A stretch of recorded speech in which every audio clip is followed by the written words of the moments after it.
So let's get started. A few things about CSE.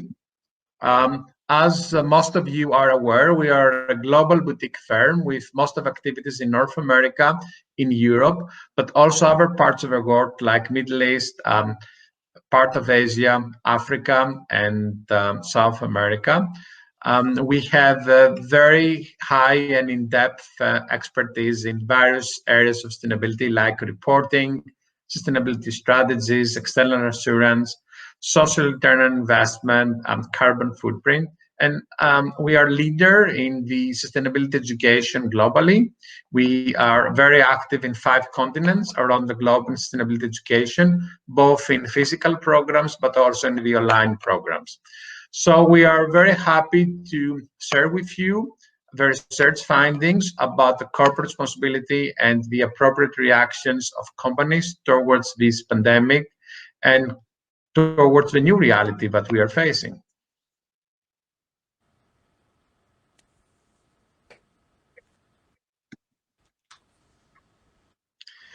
Let's take a look to the agenda for today. First part of our discussion is going to be the challenges of business during COVID-19, and I'm sure there are many. Consumers' expectations based on recent research, strategies towards corporate responsibility and good practices, opportunities looking ahead to the new reality, but also we're going to be very happy to share with you a new self-assessment online tool we created for you about how ready you are for the next day after COVID-19 crisis. So it's a new tool we have created. It's going to be free to each one of you, and I will be happy to share with you at the end of this webinar.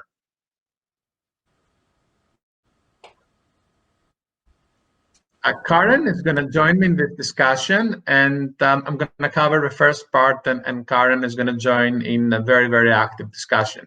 So let's get started with more information.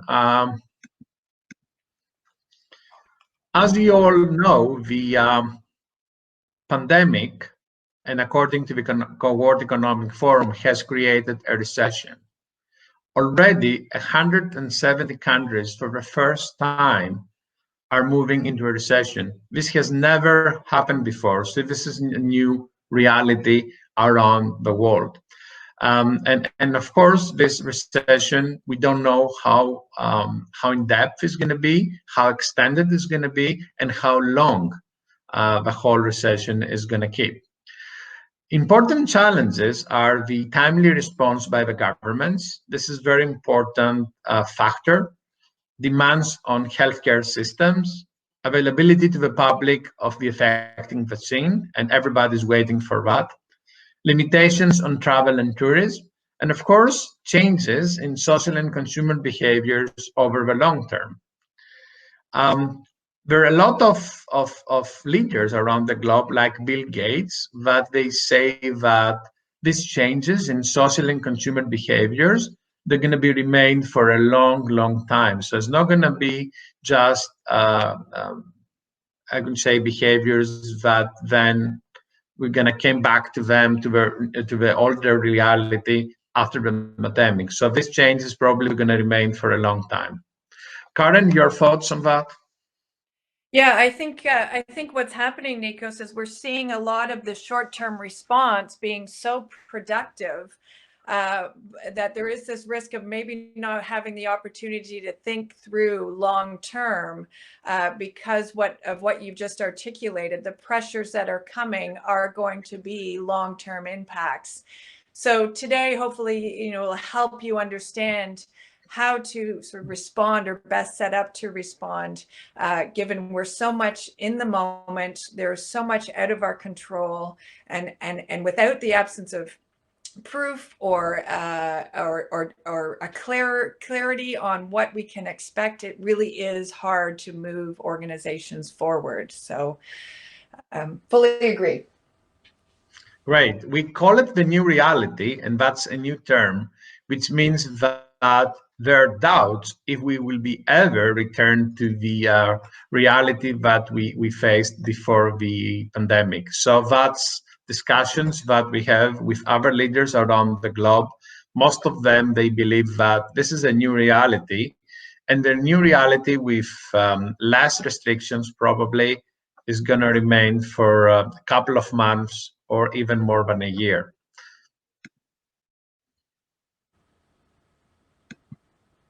So let's see and what's happening in North America. So in US, only the last 2 weeks, we have 10 million lost of jobs, which is amazing. And today, I believe this is 17 million lost of jobs. And Bank of America has warned that US could see the deepest recession on record, which means that it's more likely that this recession is going to be much more important than the recession that we had back in 1929. But let's see what's also happening in Canada. Yeah, so just not dissimilarly, since we're dealing with information that changes on a daily basis, even the GDP that is indicated here, the expectation is certainly that they're looking at a growth contracted to be closer to almost 3% in today's calculations. So certainly the stimulus here that has been provided by our federal government is helping, but again, as organizations are exposing where they're most vulnerable, the stimulus packages are being adjusted in real time with significant impacts happening. The interesting thing, and thank you for your comments, is that these numbers that we just present in this slide are continuously changing. So what we see today, it may be higher a week after or 3 weeks after. So we don't know exactly how deep is going to be this recession, how much unemployment is going to create. So today, that are some important concerns of business, and we talk with our network all around the globe, but mostly in the US and Canada, and I would like to share with you some of these concerns. One of them is that how do we promote our business with responsibility without creating an impression of taking advantage of a situation? This is a very important and very common concern we have seen from many businesses. And another concern is that going forward, how do we innovate and find new ways to deliver services and solutions that are applicable and adaptable to the new reality, as we call it? So these are only two of the many challenges that the business faces today. And of course, we're going to try to cover briefly the first and the second challenge in the next coming minutes. Yeah, Nikos, and certainly what we're seeing is these questions are coming at a time of such confusion with the speed of information coming so quickly and at a constant change. It really is hard for any organization to take that first step forward in response because of the lack of clarity and this confusion on where to start, because we don't know if tomorrow looks different yet again. So this going forward piece is going to be really super helpful. Great. So how can an organization demonstrate its responsibility in an appropriate manner? And I would love to hear your thoughts here. So please use our chat, in order to share with us your ideas. What is your perspective? How do you see that an appropriate reaction on behalf of companies and organizations towards the pandemic?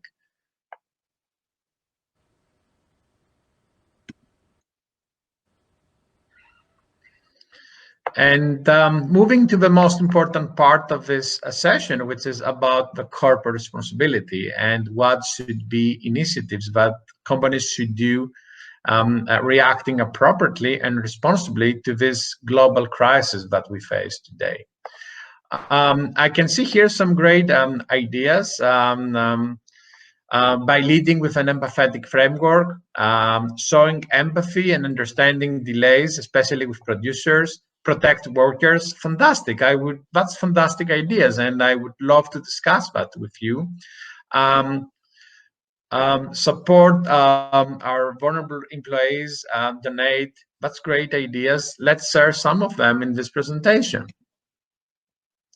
But before we talk about reaction, let's talk about expectations. What the consumers expect from responsible business today. So from our research, what we have found out is that most of the consumers, they expect companies to go through strategic and responsible initiatives and use their resources effectively to benefit society and local communities. That's a major expectations from almost all the consumers today. They expect philanthropic actions through direct donations, also offering to the groups that are most in need, and targeted support to the health sector, because we need to provide to the health sector what is lagging today. Also, we expect relevant products and services that address the new conditions that have arisen. And I'm talking about the health conditions and the social isolation that we all face today. Finally, as you very correct shared with us, we expect the labor contracts and employee benefits are treated with sensitivity. That's another and important expectations on behalf of consumers, because it affects all of us. It's not only about a health crisis, it's a social crisis. It has to do about us, it has to do about our families, it has to do about our future. Yeah, and Nikos, in this time when we're trying to figure out that consumer interaction, when we can't have contact, it really makes that thinking of how do we actually embrace what the consumers are expecting from us when our contact has been so quickly changed from either a real life interaction, or we're just getting up to speed because we're implementing technology that now allows us to reach out to our consumer base. And trying times to be able to hear from our consumers at such a pivotal moment when they have such high expectations of meeting what their needs are today and how it looks so different. And I know you're going to get into the brand in the next slide, and I think it is really important to build your philosophy for your brand at this moment based on what consumers are expecting from you as an organization. I know we don't have much time, but I got a fantastic comment by one of you, is that they say that in our company, they ask the CSR teams to switch off. Probably we're going to move to a safe mode. CSR is not important. Well, I think that's a big mistake. I think right now is the time where everybody's expecting from the companies to show their leadership on sustainability, and divide the companies that were pretending in the past, that those that true society leaders, those that were really going to be the leaders, not only during the pandemic, but also after the pandemic. So this is a great momentum for companies to show their leadership, to show how important corporate responsibility is for them. And we believe that most of these companies are going to be remain leaders also in the future. Thank you for this great question. I really appreciate that. But let's see a very recent survey by Endelman. This survey took place almost a few weeks ago in the United States. And what we can see from this survey is that 65% of the consumers indicate that they want to purchase using a brand that responds appropriately to the crisis. This is a fantastic number. 65% is really a very important number and represents, hundreds of millions of consumers. 37% of consumers indicated that they recently started using a new brand that responded more appropriately to the crisis with related, of course, marketing efforts.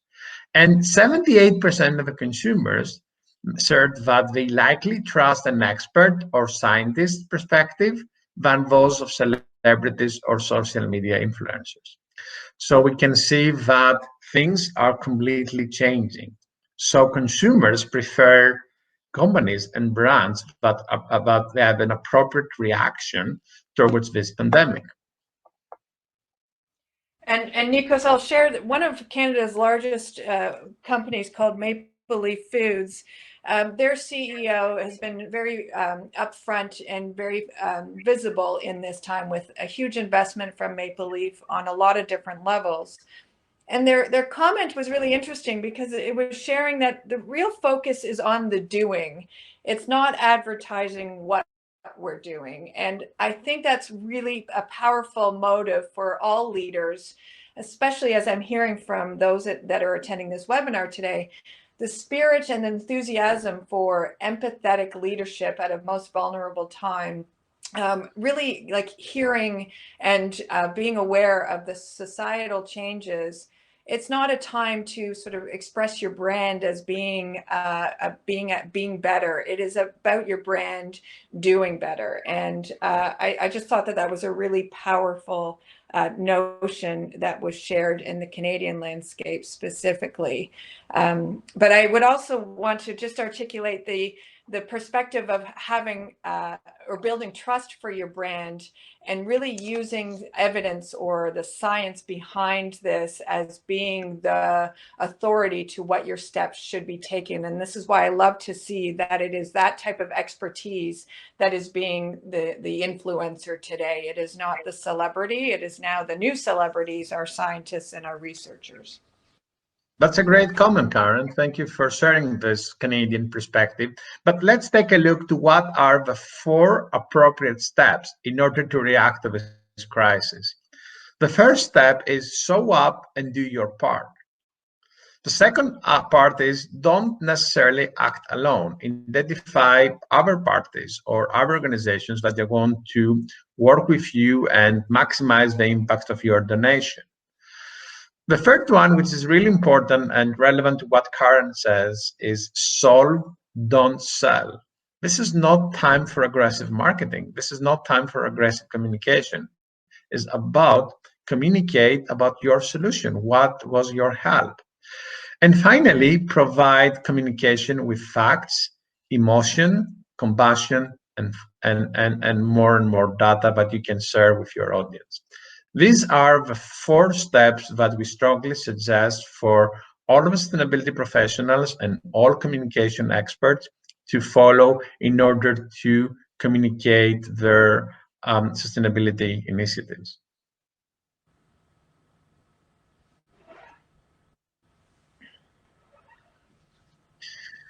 And this is one of the last topics, and as a time for demonstrating corporate responsibility in its true essence. As we all know, the last years, there's more and more discussion about the conscious capitalism, a capitalism that is going to be more balanced, a capitalism that beyond the shareholder rights is going to be also more focused to stakeholder expectations, a capitalism that is going to align the brands with the values and belief systems of the consumers, of employees, and other stakeholder groups. We believe that this time is here, and the pandemic is gonna boost the pressures from different stakeholder groups for more conscious capitalism. And Karen, what is your thoughts about that? Well, I absolutely couldn't agree more. It really, this time has exposed a lot of vulnerabilities within organizations.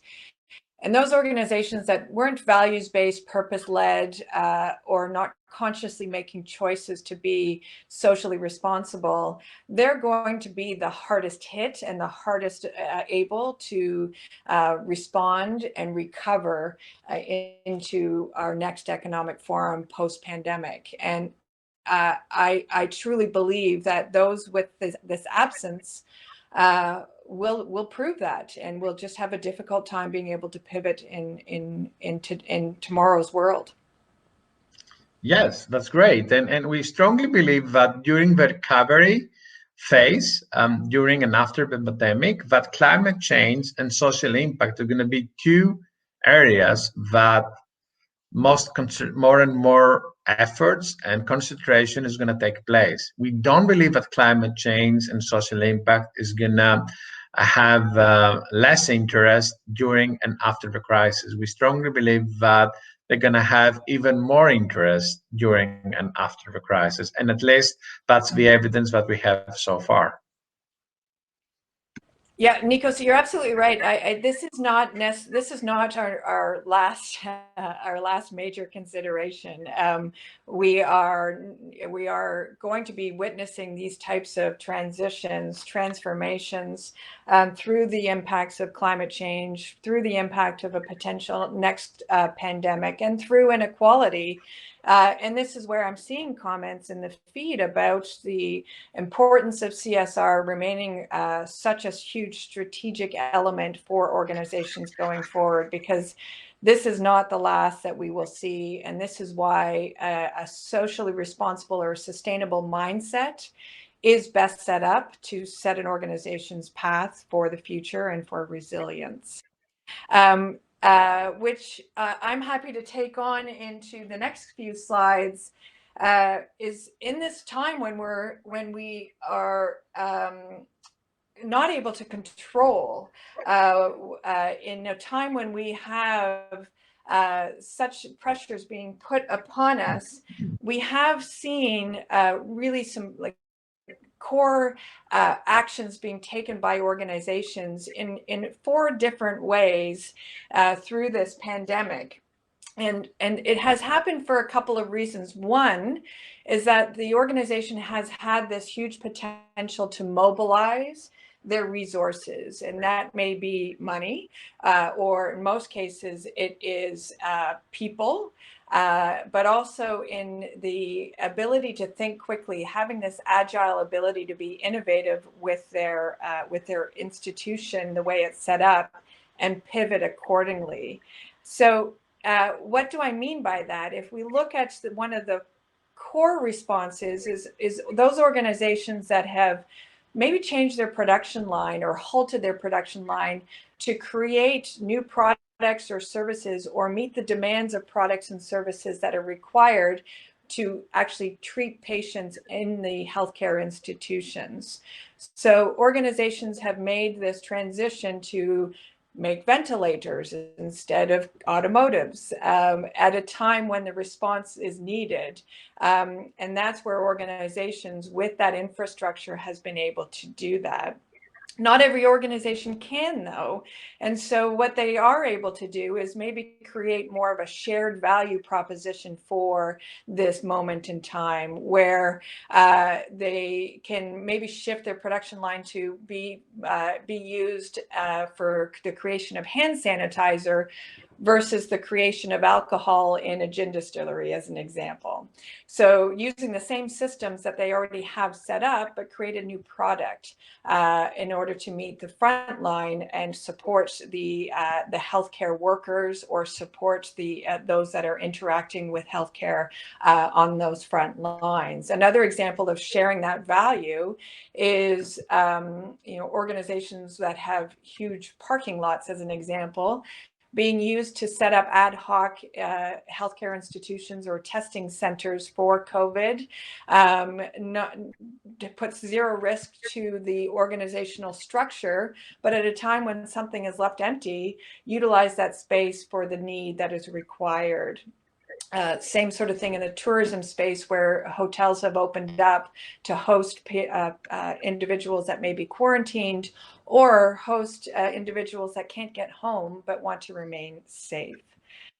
What we've also seen, though, and probably most often, is this availability or ability for organizations to send a huge investment or contribution to the cause of this pandemic, whatever that means. It can be for the creation of products and services during this time. It can be creation for products and services for the extensions of those that are hugely impacted. In this case, the families, or the food supply, or the homeless, that are not necessarily seen as being the most visible in this pandemic, but are certainly at the heart of the impact. I would say children's health as well would be included in that, as well as educational models. So there's been a huge influx in supporting community investment, but also larger organizations, and we'll show you some examples of that, where they've made huge investments to research on the pandemic specifically. And lastly, but I would say, oh, sorry, Nikos, did you want to jump in? Yeah. I wanted, but I agree with you. I mean, this is a great graph because it shows a holistic perspective on corporate responsibility. It shows that it's not only about donation on healthcare. It's also about supporting healthcare workers. It's also about supporting communities, right? And groups that now they're in a more desperate position than before. And it's also about support the wellness of our employees. So we need to understand that corporate responsibility, it's not only philanthropy or donations. You need to see the whole picture here, and organizations that they want to be responsible, they need to understand this perspective that this infographic shows that in a great way. Yeah. So just to wrap that, the employee wellness piece is probably the first and foremost impact that is looked at when you are considering how your organization can transition in this space. The resources that you need to leverage in some cases are significant if you're looking at product lines, but also the resources that you need to rely on to maintain or sustain your business from an employee safety and wellness perspective is huge. And this is where that empathetic leadership, a values-based approach is certainly being demonstrated quite successfully. But as much as this is comprehensive, and it does sort of have an ability to be able to be holistic as you consider these 4 different tangents, if you're going to be considering this for your own organization, you should be really mindful of a couple of different things. And one is what is your own economic viability? What are your employees and your innovation in production and operations able to sustain effectively so you're not putting your own organization at risk? And what is that trade-off when you really want to make a commitment to the overall health of today's society? So as you think about what is practical for your organization and relative to your business activities in order to make the efforts for what is needed in today's society, be very mindful of that so you're balancing and protecting your own employee and your own organization.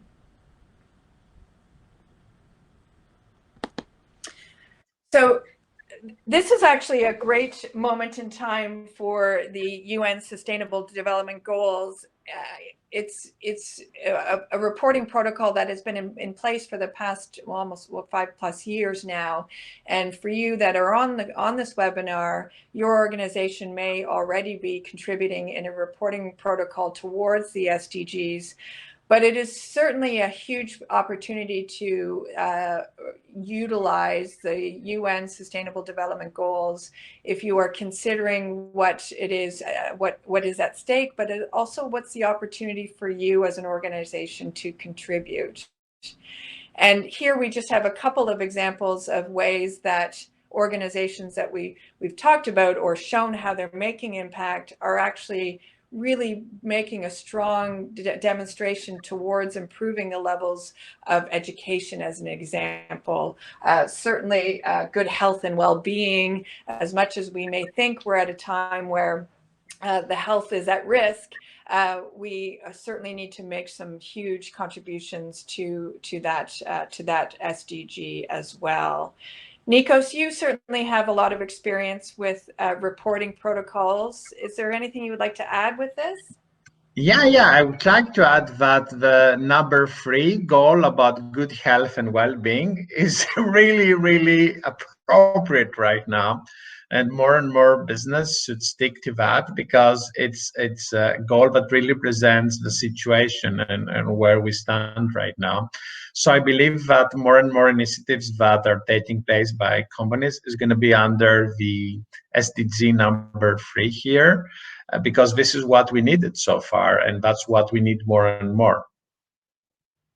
Yeah, and I would just like to jump on that because there's a comment here in the feed that talks about the the economic stimulus that was already in place, but now even more so.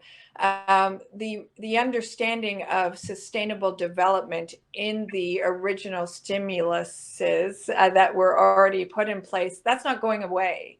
So to utilize the SDGs as a bit of a roadmap for consideration as you're thinking through your organizational advancements through COVID, it certainly will also have to apply to being a sustainable model regardless.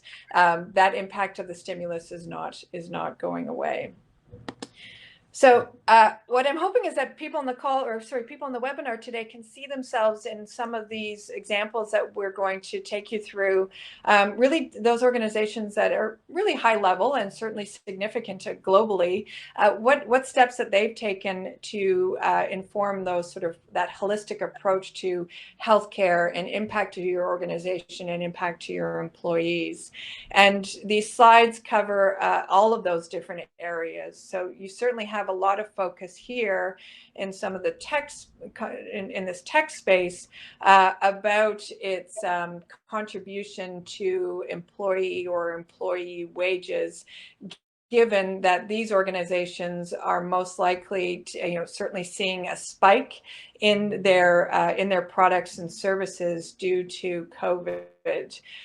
So significant amount of investments that have gone towards either employee wages, employee programs, or longstanding funding for societal impact. And Karen, I would like to add here another perspective that some companies like Amazon or Zoom gain a huge benefit due to the crisis. So the expectations of the consumers is to do more, to donate more than any other company. So those that they get benefits from the pandemic, like Amazon or Zoom, we consumers, I assume they expect to do more towards corporate responsibility. And that's the expectation game on behalf of the consumers now. Yeah, absolutely right. And this is where the balance a little bit of making sure that the brand, the conversation that you had earlier, Nikos, the brand communication externally really does need to be sensitive, given the profitability that is there. And we have more examples of this here with the likes of Walmart, who have been very much in the forefront of this conversation, what they are doing at a time where they are peaking as well. And I would say that they have contributed in multiple ways. And Uber and Microsoft, we get a little bit more into Microsoft being in advance of this, and probably the technology was already there, but already putting in place, some tools that can be used to make sure that going forward, points of contact is well understood with their own technology, where they can see mobility, where the risk is at in a public space perspective, so that consumers or the general public will now have access to know if they are at risk or not. So a huge pivot by Microsoft partnering with Apple, or sorry, my apologies, that's Google partnering with Apple. My apologies for that. And more considerations is certainly Bill and Melinda Gates have been in the public about this for years previously, just with their involvement in their foundation and understanding of global health, and that being their focus, but doing huge amounts of work and contributing to the whole systemic or holistic approach to this pandemic. And the one that I would like to really highlight is Crocs. And as much as I think completely out of fashion, but doctors still love and need these for comfort, I do actually think that this initiative by Crocs to make sure that there's been contributions for free to the healthcare workers has, I think, a really special moment for Crocs. Would love for everyone to put in the feed if they're seen some other great examples. These are probably the most popular organizations right now, certainly some of the most profitable, but would love if you added into the feed what you've seen maybe locally that has been hugely inspirational or within your country. Great. That's good examples. They're not necessarily the only examples, as Karen mentioned. There's so many examples out there, and we're going to see good examples and less good examples, of course, as the crisis is moving on. I'm very curious about the Twitter 1 billion contribution to fund global COVID-19, and I would love to see more details about what they're going to do and what is going to be the social impact of such a huge amount of money. It's really leading the way if they are properly invested to the right causes, hopefully. Yeah, I don't think we're done seeing things. Yeah, and with that, we are moving to the employees, and let's see how organizations can demonstrate their responsibility for employees, how they can support well-being for employees and their families, how they can encourage employee personnel to do professional development, because that's part of what needs to be done. And again, employees is extremely important stakeholder. It's important part of corporate responsibility today. Right, and I love seeing that. And in the majority of the feed, there's a lot of emphasis on the contribution that their organization is making towards employee health and safety, wellness, and how that extends not just to the employee, but also to the employees' network, whether their families and their pets. And this is where some of those examples are used here. The most immediate response when COVID became so much of everyone's reality was the shift to working from home as if not sort of deemed an essential worker. And this work from home experience is new to a lot of organizations, some not so much. So there was a balance of what the reaction was. The transition to work from home was very easy and quick for some organizations, and others, they found it a bit tricky because their technology didn't extend that way yet, or there wasn't access to computers or technology for everyone, equitable access.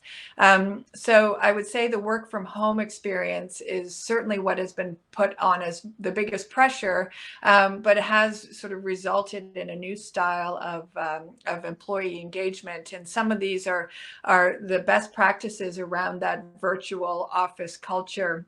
And what I really like here is the jellyfish example, where they are teaching the employees of Jellyfish, their parents that may not be so tech savvy.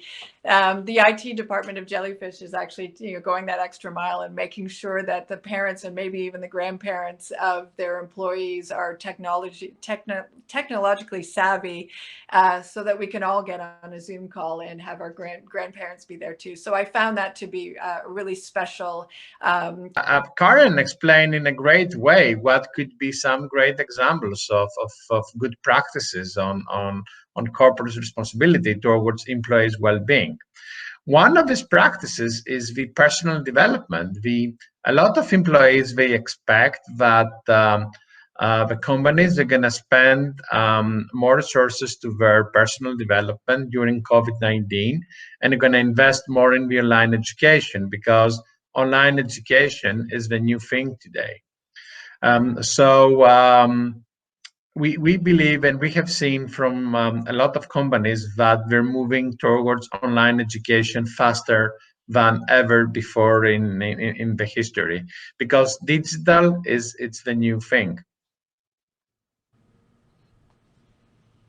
As we all know, online education, online experiences are really what's transitioning organizations the most. Great. We are so happy because in CSE 4 years ago we created the Sustainability Academy, Sustainability Academy is right now the leading source of educating sustainability professionals with certified online courses. It's the leading platform, and we have several Fortune 500 companies that they trust Sustainability Academy, and they educate their managers and staff through the courses like the online diploma on corporate sustainability, the certificate on sustainability reporting, the certificate on carbon reduction strategy, ESG performance, social return on investment, and several other very unique specialized certified courses. This is the time for those that they really want to be leaders to educate their employees, because that's also the expectations of their staff and their managers to get more education as part of their personal development journey.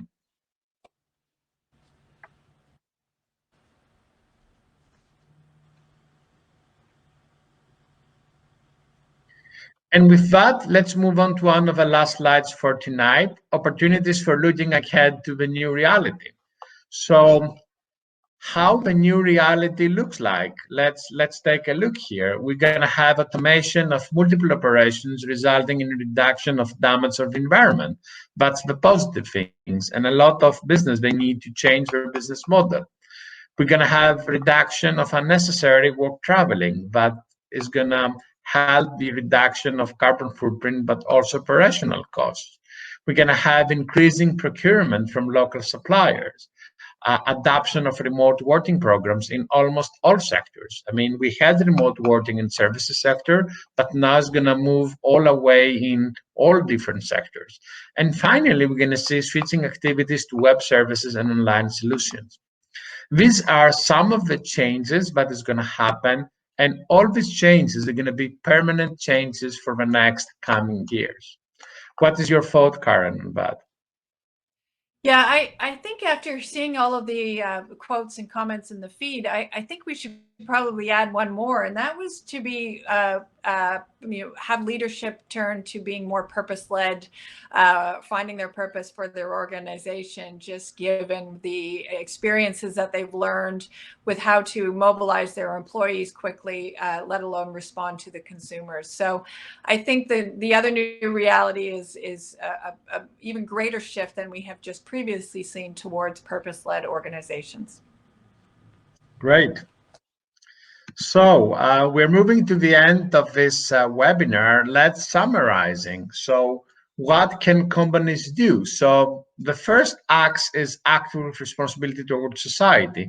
Offer support with hospital equipment needs, online support for healthcare workers and medical personnel.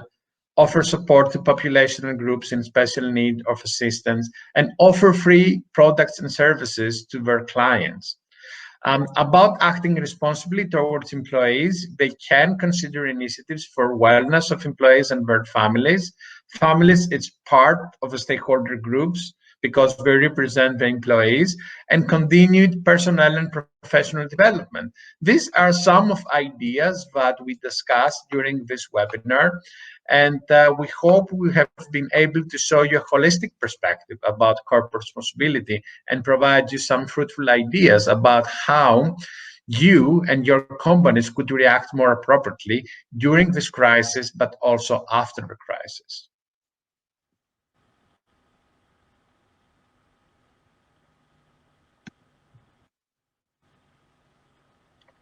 As Winston Churchill said many years ago after World War II, we should never let a good crisis go to waste. I can translate this quote to the businesses today. This is a great opportunity to reconsider the existing business model and create new ones that are going to be more appropriate fit for the next coming years. It seems challenging, it seems difficult, but welcome to the new reality. And Karen, your input here as well is well appreciated. I was just going to jump in with this reminder of a hero globally, but it's I've said it earlier, but the sustainability mindset, the socially responsible mindset, is certainly going to be, I think, highly utilized as people think through their plans and their organizational's future, having this witnessed and participated in this experience. Great. Last thing before we present you the self-assessment online tool we have is that CSE was always offering remote digital consulting services for the last 4 or 5 years. So crisis is not changing the business model of CSE. We'll be happy to introduce you the remote tools and custom-made online tools we have created the last years to help our clients in doing materiality assessment, gap analysis on ESG areas, sustainability reporting, and sustainability external assurance. All these tools are appropriate with you. All the online services are really, really very, very unique and advanced, and even sometimes much better of being there and offering services with a site visit. Finally, as I promised, this is the tool that we have created for you. It's a brief online assessment tool to help you and understand how ready you are for the next day after the COVID-19 crisis. This tool has been designed for sustainability managers who are working for medium and large organizations. And if you want to have access to this tool, do send us an email to marketing@csc-net.org, and we'll be happy to provide you more information with that. I know we are at the end of this webinar, and I would like to thank you all for your participation, for your comments. I would like to thank the CSE team, and especially George and Helen, for supporting us in creating the slides, in identify trends, a big part of this discussion, but also Karen for her active contribution during this discussion. And I will be glad to provide you more information. Do send us an email if you need more information about the online courses of Sustainability Academy or any other information you may need, and we'll be happy to share that with you. Karen, any last thoughts before we say have a nice day? No, I just want to acknowledge everyone for taking the time to be on with us today. It has been a very special moment to be able to share this and to hear from you directly. So thank you very, very much. So have a nice day. For those of you are from New York City, from Chicago, from LA, from Seattle, from Georgia, from several states that you join us today, from Toronto, from Vancouver, from New Zealand, from Brazil, from Kuwait, from all over the globe. Thank you for joining us, and have a great sustainable journey during the pandemic, but also after the pandemic. So have a nice day.